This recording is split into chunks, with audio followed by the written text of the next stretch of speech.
Bonjour et bienvenue dans ce troisième Zoom d'Acropole. Nous vous en avons déjà parlé, l'Allemagne vient de tourner la page de l'ère Merkel. Dans ce nouveau format court, Giuseppe Michel et moi-même revenons pour vous sur les principaux éléments du programme du nouveau gouvernement allemand et ce qu'il implique pour le pays et pour l'Europe.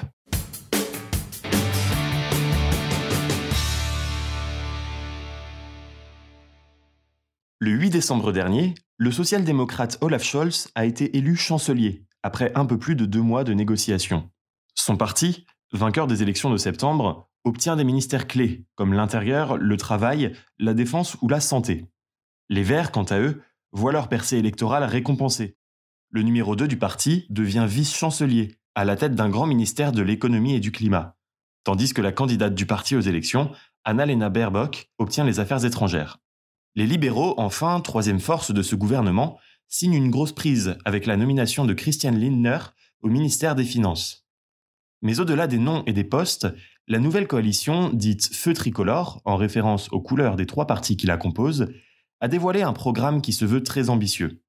Giuseppe, quels sont les principaux axes de ce programme ? Oser plus de progrès. Le nom du programme de la coalition Feu Tricolore est accompagné d'un sous-titre évocateur. Une alliance pour la liberté, l'équité et le développement durable. On retrouve clairement ici les 3 partis membres du nouveau gouvernement. Le FDP avec la liberté, le SPD avec l'équité et Die Grünen avec le développement durable. Intéressons-nous à ce que signifie concrètement oser plus de progrès pour cette coalition. Tout d'abord, plus de développement durable. Signe de la place importante qu'occupent les Verts dans la nouvelle coalition, le programme donne dès son introduction une importance fondamentale à la lutte contre le changement climatique. Ce dernier est en effet décrit comme menaçant la liberté, la prospérité et la sécurité. Atteindre les objectifs fixés par l'accord de Paris y est présenté comme une priorité absolue. La coalition tricolore porte l'objectif, je cite, de refonder l'économie sociale de marché en tant qu'économie de marché sociale et écologique. La création d'un grand ministère de l'économie et du climat sous la direction des Verts prend alors tout son sens. Pour mettre en œuvre cette économie de marché sociale et écologique, le gouvernement Scholz souhaite avancer la sortie du charbon à 2030 et d'ici là produire 80% de l'électricité allemande à partir de sources renouvelables, soit plus que les 65% prévus actuellement. Pour atteindre cet objectif, 2% de la surface de la République fédérale devra être recouverte d'éoliennes, et la couverture par des panneaux solaires des bâtiments d'industrie et de commerce sera rendue obligatoire. De plus, la coalition Feu Tricolore souhaite également une hausse du prix du carbone. Mais l'ambition environnementale la plus importante est d'ordre financier. Le programme entend augmenter considérablement les investissements publics, en particulier dans la protection du climat. La coalition entame, selon ses propres termes, une décennie d'investissement pour l'avenir. Mais ces dépenses ambitieuses ne seront pas illimitées. Les libéraux du FDP ont en effet réussi à imposer le retour de la règle d'or budgétaire dès 2023. Cette règle, qui interdit tout budget fédéral déficitaire, avait été suspendue au début de la crise du Covid. Les libéraux ont également laissé leur empreinte dans ce programme par l'importance donnée au développement du numérique, et en particulier de la fibre optique, un thème cher au FDP durant la campagne. Développement du numérique qui fait partie intégrante des investissements prévus par le gouvernement afin de réaliser cette économie de marché sociale et écologique. Et justement, en parlant d'économie sociale de marché, oser plus de progrès, c'est également plus d'équité. Malgré l'importance donnée à l'écologie, il ne faut pas oublier que ce sont les sociodémocrates du SPD qui ont remporté les élections fédérales et dirigent ce gouvernement. Les propositions du parti sont en toute logique bien présentes au sein du programme de coalition. La mesure phare est l'augmentation du SMIC à 12 € de l'heure dès 2022. Le logement occupe également une place centrale.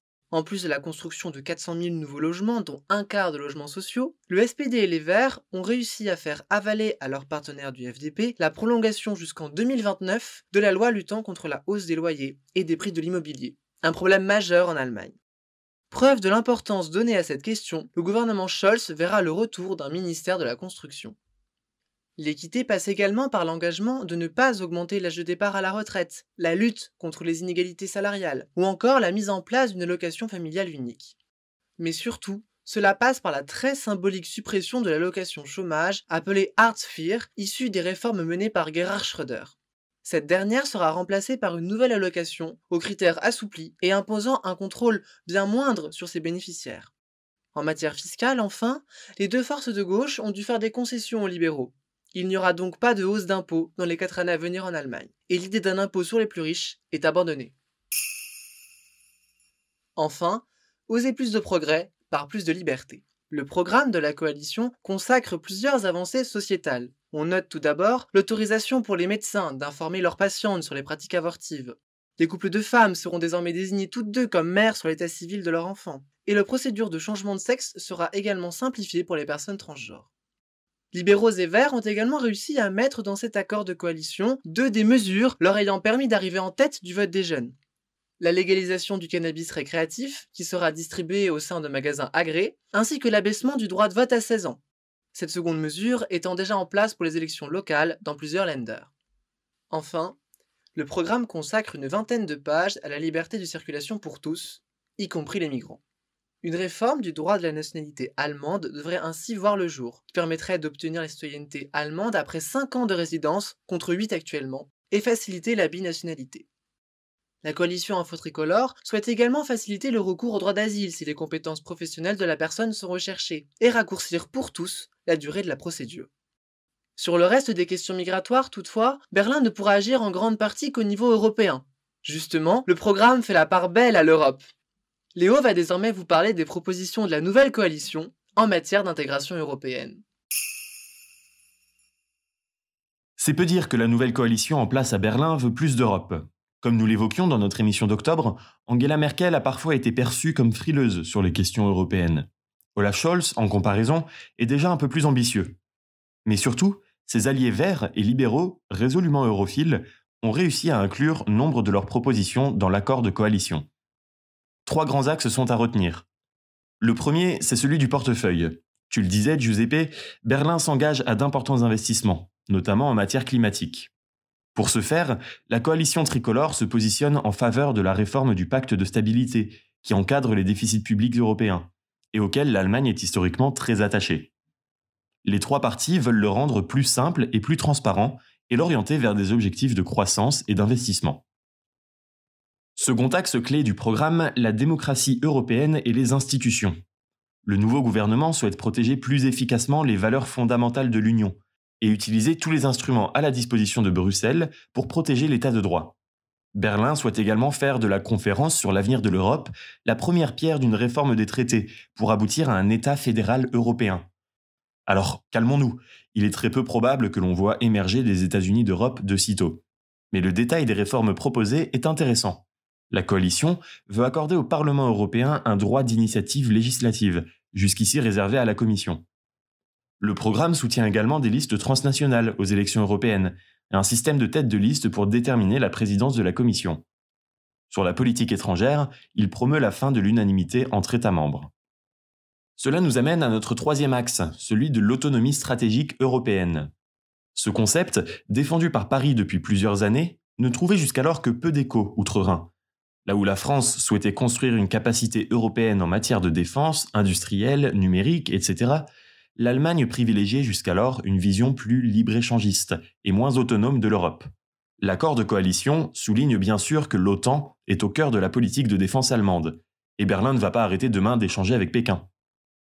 Toutefois, le gouvernement se montre plus ouvert à la question d'une défense européenne et veut conditionner les accords de libre-échange et d'investissement à plus d'engagement en matière environnementale et de droits de l'homme. Ces 3 axes montrent 2 choses. Premièrement, que l'Allemagne entend redevenir un moteur sur la scène européenne. S'il y a pu y avoir des doutes sur la personnalité d'Olaf Scholz, jugé parfois trop réservé, son gouvernement se fera sans aucun doute l'écho de cette ambition européenne au sein des réunions du Conseil. Le deuxième enseignement touche en particulier au couple franco-allemand. Lorsqu'Emmanuel Macron avait exposé ses ambitions pour l'Europe lors de son discours de la Sorbonne en 2017, l'Allemagne était aux abonnés absents. Ce programme apparaît désormais comme une réponse positive, bien que tardive, aux ambitions de Paris. Qu'il s'agisse de la réforme du pacte de stabilité, des listes transnationales, de l'état de droit ou de l'autonomie stratégique, nombre des propositions allemandes coïncident avec les positions françaises. Les réactions ont d'ailleurs été très positives du côté de Paris.